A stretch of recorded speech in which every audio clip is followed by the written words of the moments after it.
Hi, welcome to Bernard's Book Club, and the book that we've been looking at is The Master and His Emissary by Ian McGilchrist, an ambitious, original and scholarly book concerned with the brain and its two hemispheres. And this is the second of three films, the first of which I called Science, and which set out McGilchrist's science-based claim for the primacy of the right hemisphere as the source of all human meaning, coupled with a warning of the lifeless world now coming into being as an increasingly unchecked and unbalanced left hemisphere has come to dominate our thought, our culture and our society. Today's film I've called Philosophy, extending McGilchrist's argument into his critique of classical philosophy and how it might be transcended to recognise and respond to the new realities of mind, thought and consciousness that he presents in his book. And I'm going to set out the ideas of this film in two sections, each with three parts. The first of these I've called Critique, whose parts are a challenging dilemma, misplaced instruments, and limits and shortcomings. And section 2 I've called Remedy, with parts named Philosophy's Other Tradition, Hegel and Heidegger. So, kicking off with part 1, a challenging dilemma. And I've called it this because amongst the myriad of ideas and arguments in The Master and His Emissary, there is a sustained challenge to classical philosophy. And it's a challenge that comes in the first sentence at the beginning of chapter 5, when McGilchrist states, if there are two hemispheres producing two worlds, which should we trust if we're after the truth about the world? Now, it's important to say that this statement, that there are two worlds and which should we trust, follows his two-part claim set out in the first film, that firstly, the attention we give to the world determines the world that we bring into existence, and secondly, that the two hemispheres do indeed attend to the world differently, producing two not only different, but incompatible worlds. So here you have a challenge to philosophy, if there are two worlds and two truths, which we trust, which speaks to its very purpose and also points to a dilemma, whereby philosophy's commitment to truth must deal with what you might call its own inconvenient truth, which is to say that for most of its history, its methods, its instruments and its language have been premised on a single worldview, that of the left hemisphere, using linear, analytic and sequential reasoning to pin things down and make them clear in a hyper-conscious cognitive process that requires abstract, decontextualized and disembodied thinking, dealing in categories, classification and division, where reality is split and splintered and knowledge is an edifice built up from isolated facts, part by part, brick by brick. And as detailed in the last film and will be added to here, this left hemisphere account of the world and the philosophy that it's produced is highly problematic, and despite its power and confidence, McGilchrist tells us that the left hemisphere, its workings and conclusions, can no longer be seen as the authority or the arbiter or even the servant of truth. And the philosophy that it's produced, its instruments, as well as the ultimate reality it claims to have discovered, are compromised and in need of reimagining. And in this first section, these instruments of philosophy and the truth claims that it makes will now be critiqued, beginning with its instruments and moving to part 2, misplaced instruments. And here McGilchrist examines the two great instruments of classical philosophy, language and reason, both of which are seen as the crowning achievement of the left hemisphere, the qualities that make us human and the foundation and power of traditional philosophy, where language provides the infrastructure of thought and reason penetrates to the truth of our world. And McGilchrist begins his critique of these two great pillars of classical philosophy with language, where he makes two claims which challenge the centrality of language as an instrument of thought, as well as the monopoly claimed over it by left hemispheric philosophy. And the first claim, and one that flies in the face of much traditional philosophy, is that thought does not actually require language. Indeed, McGilchrist asserts that most mental processes, and what we mean by thinking, are unconscious and without language, where we make sense of the world, make decisions, solve problems, form categories and concepts, and weigh and evaluate evidence, all without language. Indeed, for McGilchrist, many of these mental activities can only be achieved not only without language, but without any kind of explicit awareness. As he states, most forms of imagination, innovation, intuitive problem solving, spiritual thinking, or artistic creativity require us to transcend language, at least language in the accepted sense of a referential code.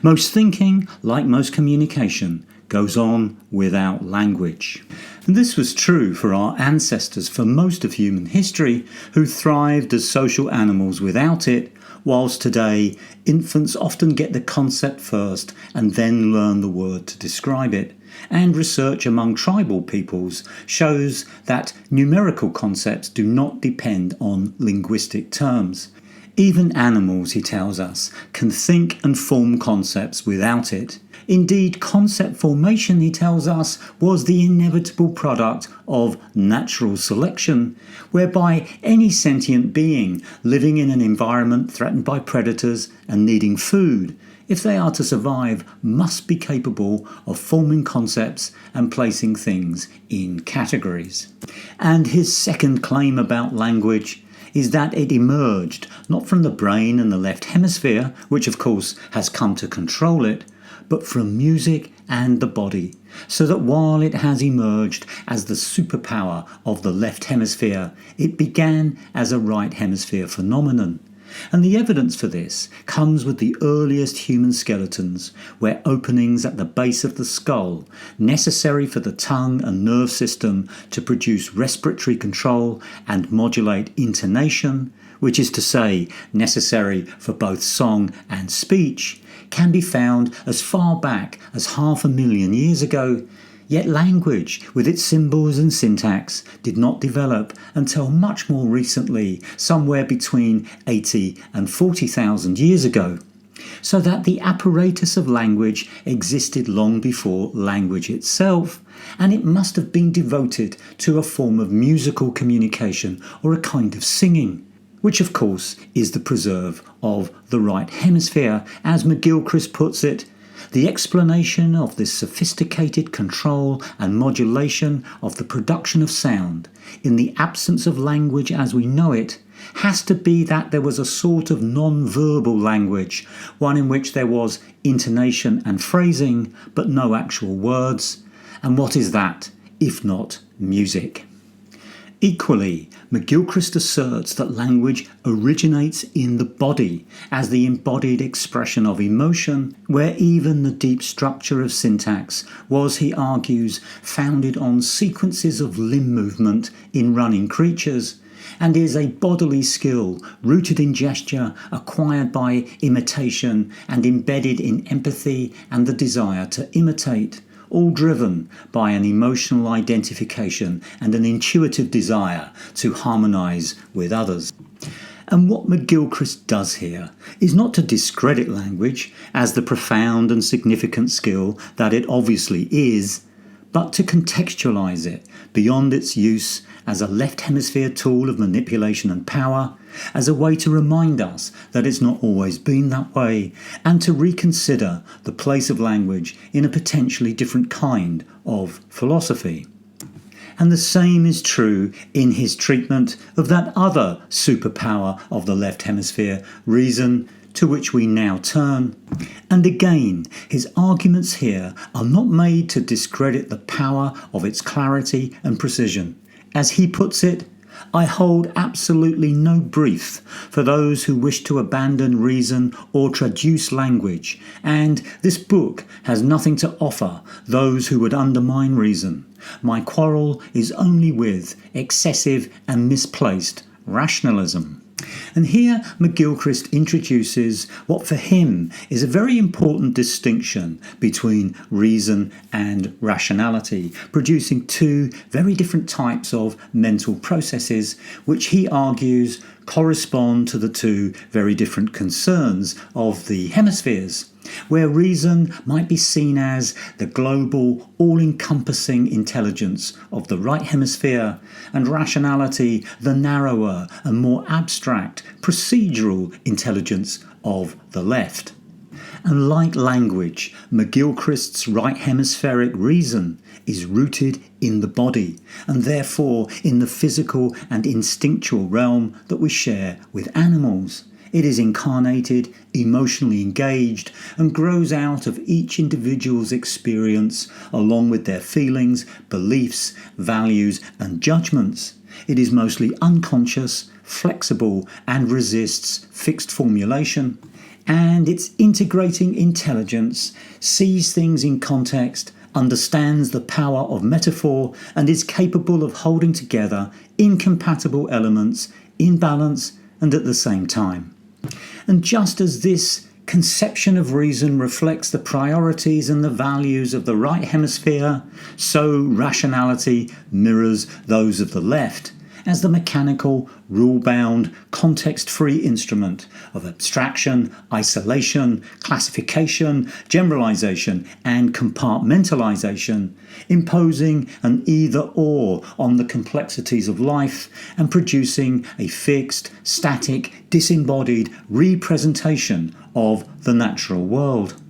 And despite its undoubted power and the foundations that it provides for science and much of philosophy, McGilchrist tells us that rationality cannot ground itself according to its own principles, which is to say, the value of rationality cannot be derived from rationality itself. All rationality can do is to intuit its significance and provide internal consistency once the system is up and running. A consistency whose rules and manipulations may not only get things wrong, but, as when subjects are presented with syllogisms made from false premises, rationality insists that its conclusions, if they are internally coherent, must be true, even when they are obviously wrong.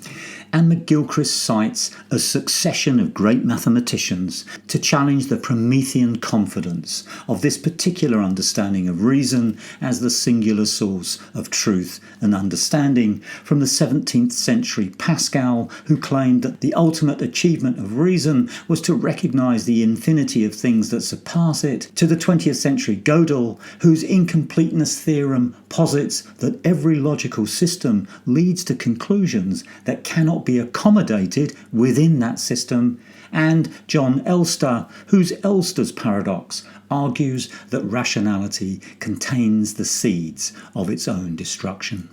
And again, McGilchrist's purpose here is not to discredit this rationalistic conception of reason, but to contextualise it, to allow a more balanced conception of its place and power as a way towards the reimagining of its place in philosophical inquiry. And what is true for language and reason, McGilchrist extends to a whole series of philosophical concepts, highlighting the different meanings brought about by each hemisphere's particular relationship to the world. Thus, for the left hemisphere, knowledge is a thing composed from facts, impersonal, static, and complete. But for the right, knowledge is a relational encounter and a journey into the relations between things, provisional, dependent on an ever-changing context, and always a matter of degree.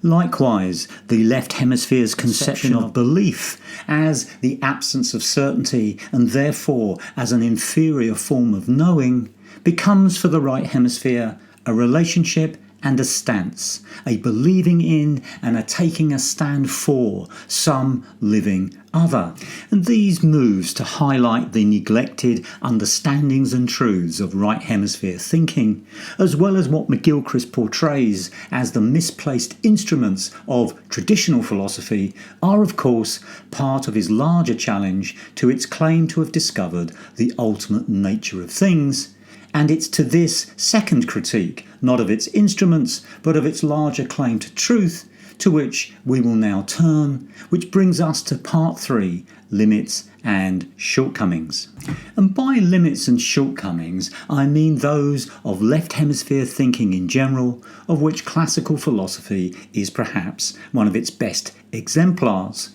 And in The Master and His Emissary, I think McGilchrist points to at least 4 limitations to left hemisphere thinking, and therefore to the classical philosophy that it has produced. The first is the limitation of information, and this is because left hemisphere attention is really narrow. It's only concerned with what it considers to be useful.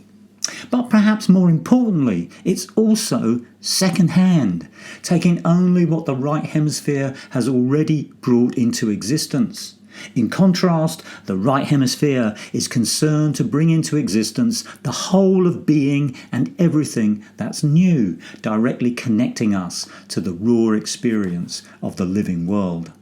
And for McGilchrist, this is crucial because in what he calls the hierarchy of attention, the fact that all new experience is first received in the right hemisphere and via the body is one of the many reasons why it is closer to reality and must be the master in our understanding of that reality. And likewise, the fact that the world of the left hemisphere is only a theorized representation of that world is one of the many reasons why it's detached from reality and can only ever be the master's emissary.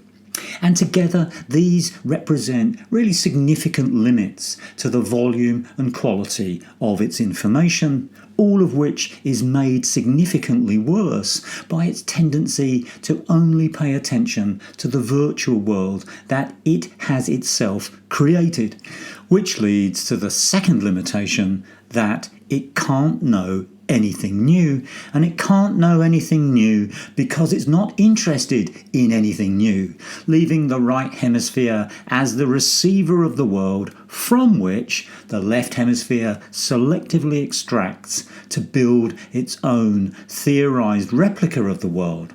A replica that builds on the familiar and sees the world through pre-existing concepts, delivering what we know rather than what we actually experience, and generating knowledge within a closed system that McGilchrist likens to a hall of mirrors. The third limitation is the limitation of flexibility, as when its singular either-or logic attempts to construct the world by rules and precision, but cannot cope with contradiction and paradox, as in the famous paradoxes of classical Greek philosophy, which asserted that arrows do not move, Achilles cannot overtake the tortoise, and there can never be a heap of sand. And lastly and fourthly, its ultimate limitation is that as an instrument for truth, it is myopic, illusionary, inauthentic and unreal. Myopic because this theorized replica is built from the really narrow world of the left hemisphere. It's illusionary in the idea that if we see something clearly, we see its reality, to which McGilchrist replies, we never see anything clearly. What we call seeing things clearly is really only seeing enough of it to make out what category we want to place it in. And this is a clarity purchased at the expense of content, complexity, and especially context, that web of mutually conditioning and co-defining relationships in which everything must live. So that the more we generate clarity by taking things and observing them out of context, the less we actually know it. And it's inauthentic and unreal for the obvious reason that it's a theorized replica of the world devoid of life. So this then is McGilchrist's critique of classical philosophy, that its instruments, as well as the ultimate reality it claims to have discovered, are compromised and in need of reimagining. And turning now to part 2, I'll outline the philosophy and the philosophers who McGilchrist claims have done just that. And the 3 parts of this second section, remedy, I've called philosophy's other tradition, Georg Wilhelm Friedrich Hegel, and Martin Heidegger.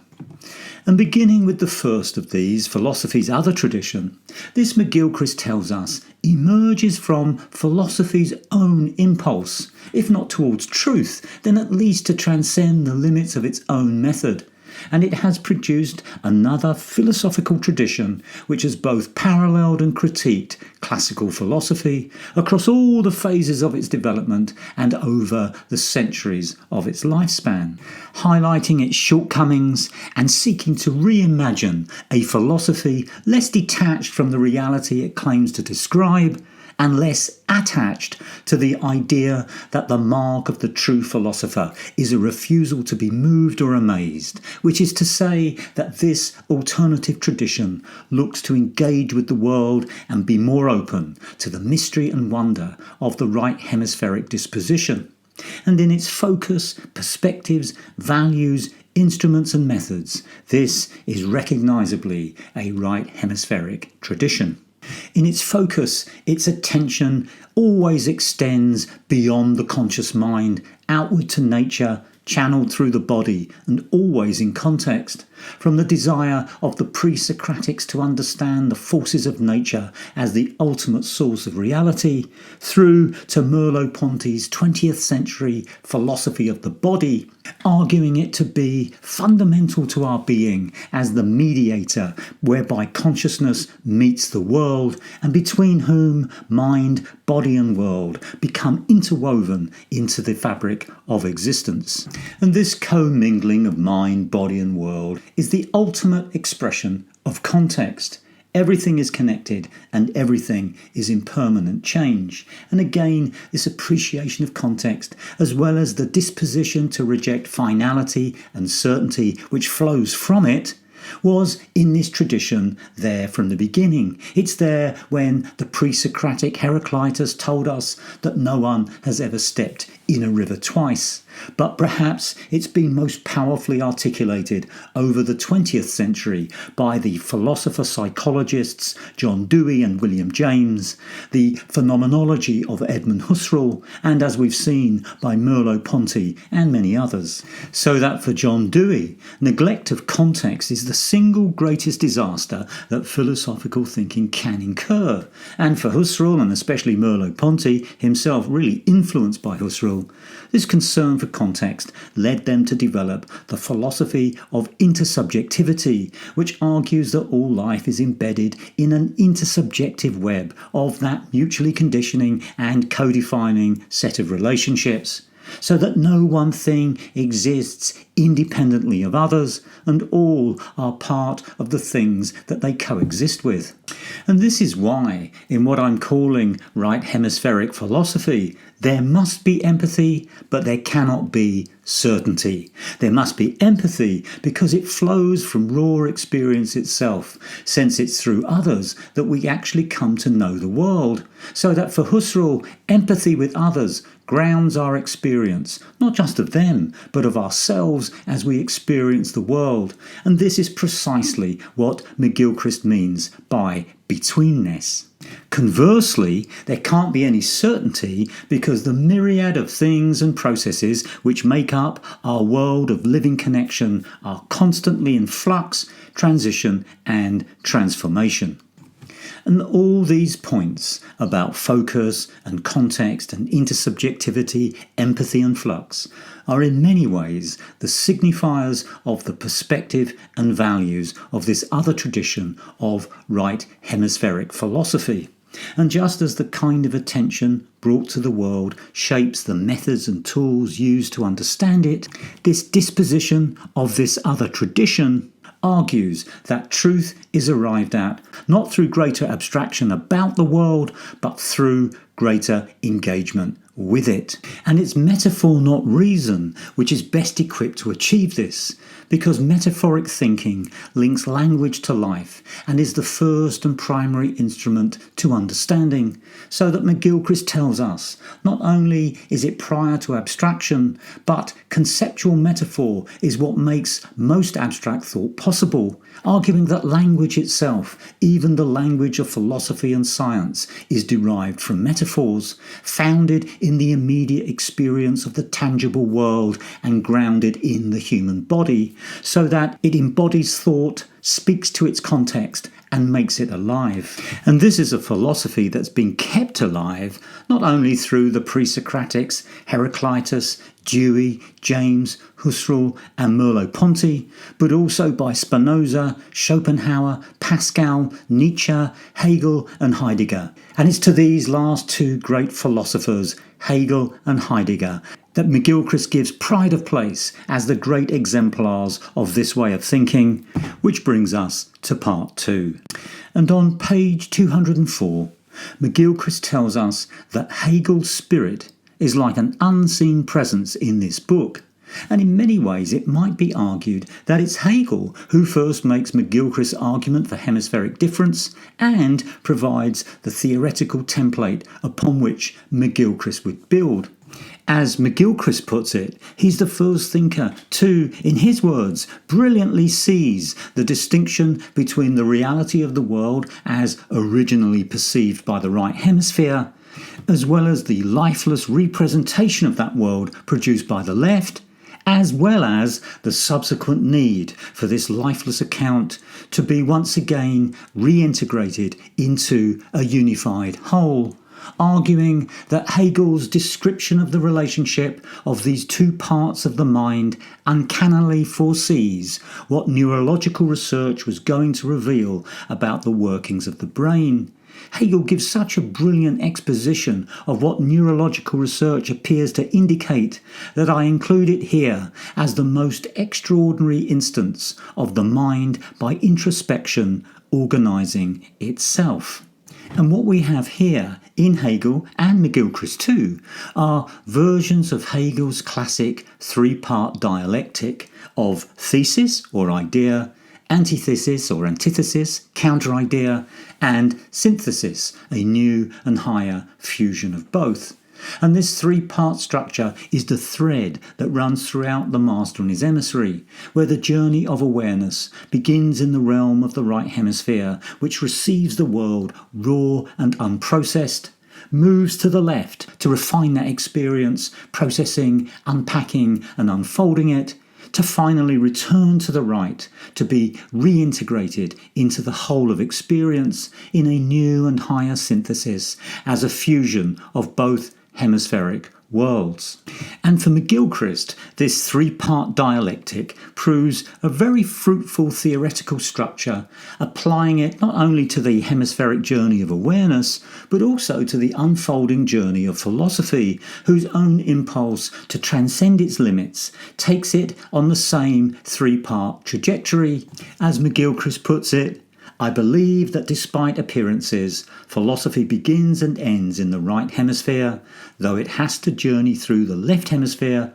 on the way. But if Hegel provides McGilchrist's theoretical template and is the book's unseen presence, it is Heidegger who best exemplifies the spirit of McGilchrist and the spirit of the philosophy he would like us to live by, which brings us to part 3. And just as he was with Hegel, McGilchrist is really fulsome in his praise for Heidegger, telling us it was with the philosophy of Martin Heidegger that this worldview reached its most comprehensive ever expression, and who, with extraordinary patience, persistence and subtlety, allowed the right hemisphere to speak for itself. And as to be expected, his work is replete with right hemispheric themes of context and embodiment, telling us to be human is to be immersed in the earth and our body, which we do not inhabit like some alien Cartesian piece of machine wizardry, but live it just as we live time. And like the pre-Socratics, Heidegger turns outward to the world, to nature and to being, as the source of astonishment, wonder, ultimate reality and truth. And in McGilchrist's account, two things stand out. The first is the idea that reality and the truth of that reality are hidden, so that the route to truth is by a process of what he calls unconcealing. And here he contrasts truth as unconcealing with the idea of truth as correctness, where truth as unconcealing seeks to progress towards something in sight but never fully seen, and where claims to truth can never be more than an approximation, and truth itself, which is to say reality itself, is a process, not an object. While conversely, truth as correctness is understood as a thing, and a thing that can be fully known. But for Heidegger, and through him McGilchrist, things that really are, rather than as we apprehend them, are in themselves ineffable and ungraspable. And to see distinctly is not really to see at all, but to substitute something else, something comfortable, something familiar, and something graspable. And the second is Heidegger's prescription for truth through disposition, which for McGilchrist speaks to his claims for the transformative power of attention, whereby the journey to truth can be advanced not by annexing or exploiting or ransacking it, but by a disposition of the careful and respectful nurturing of reality into disclosure, as an active passivity of patient attention, and where human self-consciousness is nowhere near the centre, dispensing with Cartesian certainty, where the human ego self becomes the hub of reality, for the recognition that we are really only privileged listeners trying to hear the voice of being, for a world that we care about but which we can only partially understand. As McGilchrist puts it, the contrast here between, on the one hand, the isolated ego standing in a relation of alienating and predatory exploitation to the world, leaping from subject to object and back again, retiring with its booty into the cabinet of its consciousness, where it demands certainty of knowledge, and on the other, a self drawn into and inextricably bound up with the world, and inside a relation of care. So here then are the philosophical foundations for McGilchrist's larger scientific claims in The Master and His Emissary, providing his theoretical template, shaping his ethical framework, and speaking to his disposition in both the construction of argument and, of course, towards the living world. Which brings to an end this second film on The Master and His Emissary. And in the final film, I'll set out how the philosophy discussed in this film and the science discussed in the last combine as the theoretical foundations for his account of what he calls the making of the Western world, where he tracks the advance and the growing power of the left hemisphere through Western culture, through ancient Greece, the Renaissance, the Reformation, the Enlightenment, and all the way through to postmodernism. But for now, this concludes this second film on The Master and His Emissary, a treasure chest of scientific, philosophical, historical, and cultural argument.